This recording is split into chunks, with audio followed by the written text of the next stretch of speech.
name is Dr. Jessie Sanders, owner and chief veterinarian of Aquatic Veterinary Services. I am also the author of the newly published How to Kill Your Koi. So today we'll be discussing Chapter 4, How to Keep Your Koi Pond Clean. Now this is based on a myth I haven't heard a lot, but it's certainly a little confusing to me, is my pond is all natural, whatever that means, and never needs to be cleaned. Well, I'm sorry, unless you are using a pond that was already there, and in that case you probably shouldn't be adding giant carp to it. You're essentially attempting to recreate a complete ecosystem from scratch.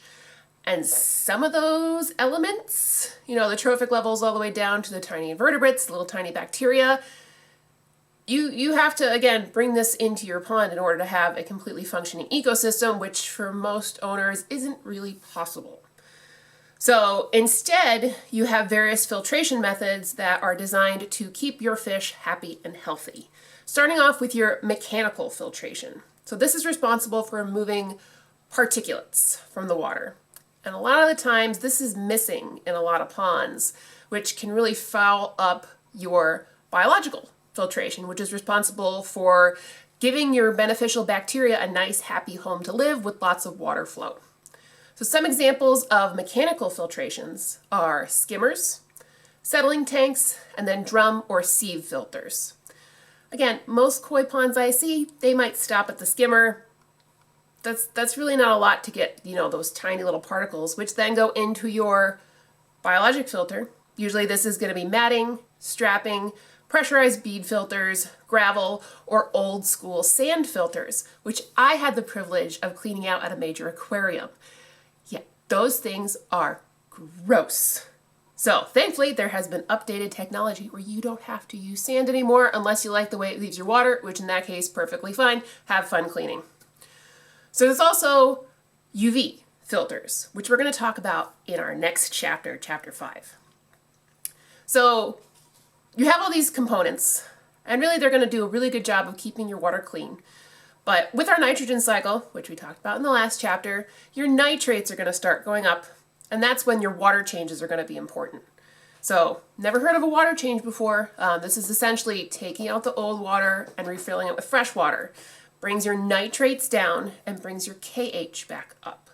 So, some people want to say, well, we'll just put a lot of plants in there. It'll suck up the nitrate, everything will be happy. Yeah, unfortunately you need to use about a quarter of your pond volume in order to make a significant dent in your nitrates. But if you're interested, you might want to look at an aquaponics system, and we have more links in the description below if you're interested in something like that. In the book, we also include daily, weekly, monthly, seasonally, and yearly cleaning tasks to keep your fish happy and healthy.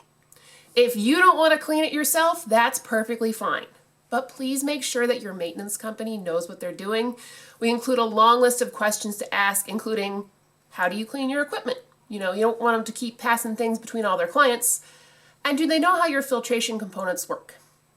If they don't understand how biologic filtration works, how pressurized bead filters work, it might make a bigger problem than you might be, trying to avoid just cleaning your own system.